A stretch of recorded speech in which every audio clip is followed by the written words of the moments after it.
10वां अध्याय विभूति योग।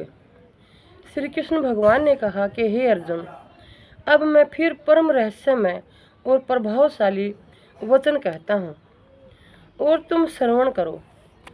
कारण कि तुम्हारा अतीव प्रेम है तथा इच्छा है, अतः तुम्हारे हित की बात कहूँगा। हे अर्जुन, मेरी प्रभुता का प्रभाव न देवतागण जानते हैं तथा न महर्षि ही समझते हैं। कारण कि मैं ही तो समस्त देवताओं एवं महर्षियों का आदि कारण हूँ।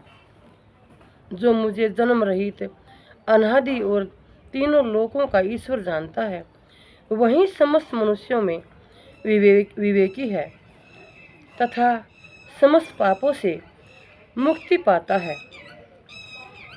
निश्चय करने की शक्ति, विवेक, सन्मोह, अक्षमा, सत्य, इंद्रिय निग्रह एवं मन को वश में करना और सुख दुख, संसार की उत्पत्ति, प्रलय, भय और अभय तथा अहिंसा, समदृष्टिता, संतोष, तप, दान, यश और अपयश आदि प्राणियों के इस प्रकार के विभिन्न भाव मेरे से ही होते हैं।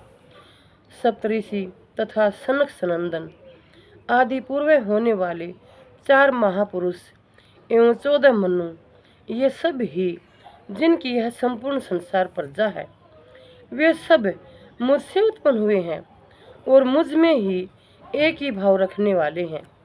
जो मनुष्य मेरी इस विभूति को तथा योग शक्ति को तत्व से पहचानता है, वह निश्चय योग से केवल मुझ में ही भाव शिथिल कर लेता है।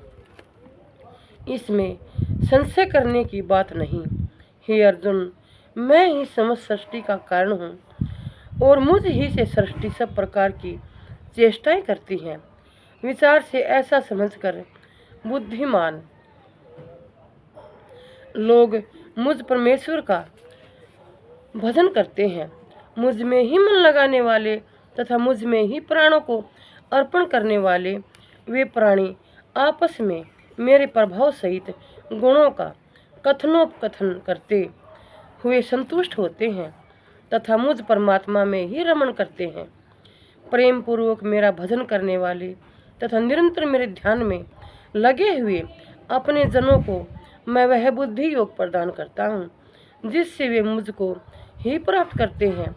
उन प्राणियों के ऊपर कृपा करने के लिए मैं उनके हृदय में रहकर उनके भीतर से अज्ञान से उत्पन्न होने वाले अंधकार को ज्ञान रूपी दीपक के द्वारा नष्ट करता हूँ। भगवान के ऐसे वचनों को सुन अर्जुन ने प्रार्थना की कि भगवान, आप परम ब्रह्मा, परम धाम तथा परम पवित्र हैं।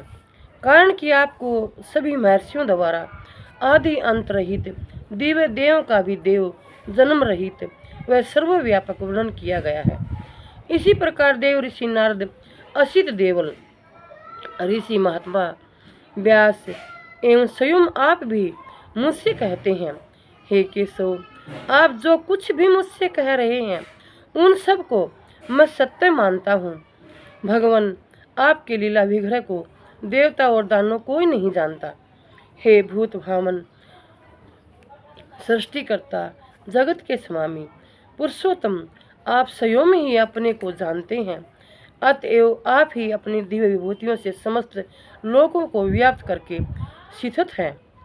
हे योगेश्वर, मैं किस प्रकार चिंतन करता हुआ आपको समझूं और आप किन किन भाव में मुझसे चिंतन किए जा सकते हैं।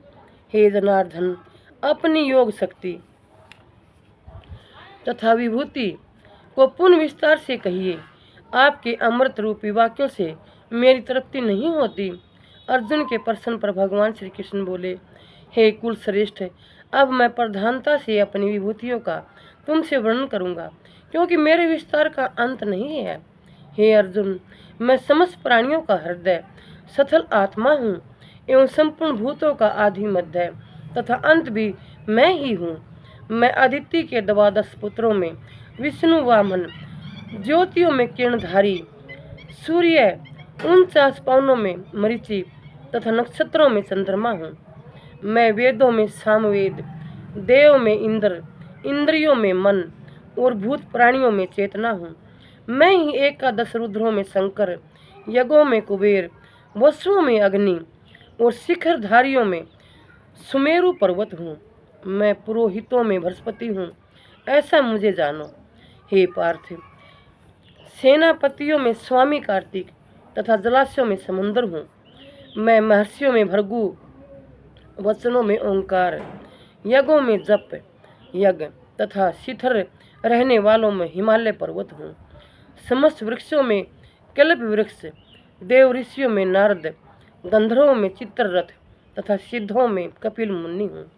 घोड़ों में अमृत से उत्पन्न होने वाला उच्च सर्वा घोड़ा, हाथियों में ऐरावत हाथी एवं मनुष्यों में राजा, मुझ ही को जानना। हे अर्जुन, मैं शस्त्रों में वज्र, गौओं में कामधेनु, संतानोत्पत्ति के लिए कामदेव और सर्पों में सर्पराज वासुकी हूँ।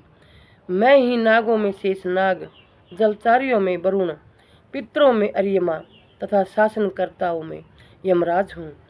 हे अर्जुन, मैं दैत्यों में प्रहलाद, गणना में समय, पशुओं में सिंह तथा पक्षियों में गरुड़ हूँ। पवित्र करने वालों में वायु, शस्त्र धारण करने वालों में राम, मछलियों में मगर नामक मत्स्य तथा नदियों में गंगा हूँ। और हे अर्जुन, सृष्टियों का आदि अंत एवं मध्य मैं ही हूँ। और विद्याओं में ब्रह्मा विद्या तथा विचार करने वालों में तत्व संबंधी वाद मैं ही हूँ। अक्षरों में आकार, समासों में ध्वंस समास हूँ। मैं ही त्रिलोकी के लिए महाकाल और विराट स्वरूप होकर सबका धारण एवं पोषण करने वाला हूँ। हे अर्जुन, मैं सबका नाश करने वाला मृत्यु एवं भविष्य में होने वाली सृष्टि का कारण हूँ तथा स्त्रियों में कीर्ति, श्री, वाक्स, समृति, मेधा, धरती तथा क्षमा हूँ।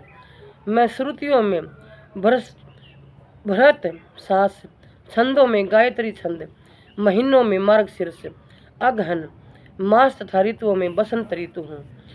छलियों में जुआ, प्रभावशालियों में प्रभाव, विजेताओं में विजय, निश्रय करने वालों का निश्रय, सात्विक मनुष्यों का सात्विक भाव मैं ही हूँ। मैं ही वर्षिन वंशियों में वासुदेव, पांडवों में धनंजय, मुनियों में वेद व्यास तथा कवियों में शुक्राचार्य हूँ। दमनकारियों में दंड, विजय के इच्छुकों की नीति, गुप्त रखने योग्य भाव में मौन तथा ज्ञान में तत्व ज्ञान मैं ही हूँ। हे अर्जुन, समस्त भूतों की उत्पत्ति का कारण मैं ही हूँ।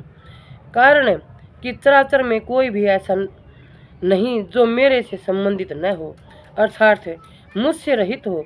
अतएव सब कुछ मेरा ही स्वरूप है। हे परंतप, यह तो अपनी विभूतियों का विस्तार तुमसे संक्षेप में कहा है। वास्तव में तो मेरी दिव्य विभूतियों का कोई अंत नहीं है। जो भी विभूति और शक्ति युक्त वस्तु संसार में है, उसको तुम मेरे ही तेज के अंश से उत्पन्न समझो। अथवा हे अर्जुन, बहुत कुछ जानने की आवश्यकता भी क्या है। सत्य तो यह है कि मैं इस समग्र जगत को अपनी योग माया के केवल एक अंश मात्र से धारण करके स्थित हूँ। अतएव सब कुछ न जानकर मुझे ही विवेक से पहचानना चाहिए। इति श्रीमद्भगवत गीता सुपनिषत्सु श्री कृष्ण विभूति योगो नाम 10वां अध्याय। अथ 10वें अध्याय का महात्म्य। श्री नारायण जी बोले, हे लक्ष्मी, अब गीता के 10वें अध्याय का महात्म्य सुनो। काशीपुरी में धीरज नामी ब्राह्मण रहता था। एक दिन वह महादेव जी का दर्शन करने गया। रास्ते में ही गर्मी के कारण गिर कर मर गया। महादेव जी के भृंगी गण उसे मरा हुआ देखकर उसे महादेव जी के पास ले गए और बोले, महाराज, यह ब्राह्मण आपका दर्शन करने आया था, रास्ते में मर गया। इसने ऐसा कौन सा पुण्य किया है जो इसने एकादशी के दिन ऐसी भली जगह देह त्याग किया है। महादेव जी बोले, सुनो, बर्मा का एक हंस मेरे दर्शन के लिए आ रहा था। रास्ते में एक सरोवर पर से गुजर रहा था। तो एक कमलिनी की परछाई पड़ने से वह काला होकर पृथ्वी पर आ गिरा। मेरा गण उसे मेरे पास ले आया। मैंने कमलिनी से पूछा, तेरी परछाई पड़ने से यह हंस काला क्यों पड़ गया? कमलिनी बोली, मैं पिछले जन्म में एक अप्सरा थी। एक ब्राह्मण गंगा के तट पर गीता के 10वें अध्याय का पाठ करता था। इंद्र को विचार हुआ कि कहीं ब्राह्मण मेरा राज न छीन ले। उसने मुझे उसका तप भंग करने के लिए भेजा। मेरी ब्राह्मण से एकांत में भेंट हुई। मेरे अंग से उसका अंग मिला। उसने मुझे साप दे दिया, तू कमलिनी हो जा। उसके साप के प्रभाव से जो पक्षी मेरे ऊपर से गुजरता है वह काला होकर पृथ्वी पर गिर पड़ता है। अब मेरी और इसकी गति गीता के 10वें अध्याय का पाठ श्रवण करने से हो सकती है। इतने में एक ब्राह्मण वहां से गुजरा। कमलिनी के कहने से उसने गीता के 10वें अध्याय का पाठ सुनाया। हंस श्वेत वर्ण और कमलिनी देव कन्या होकर इंद्रलोक को गई। महादेव जी बोले, यह वही गीता पाठी ब्राह्मण है जिसने कमलिनी और हंस को गीता का पाठ सुनाया था। इति श्री पग पुराणे सती ईश्वर संवादे उत्तराखंडे गीता महात्म्य नाम 10वां अध्याय संपूर्ण। नमः शिवाय। भगवान नमः शिवाय। भगवान श्री कृष्ण की जय। सदा ही जय। नमः शिवाय।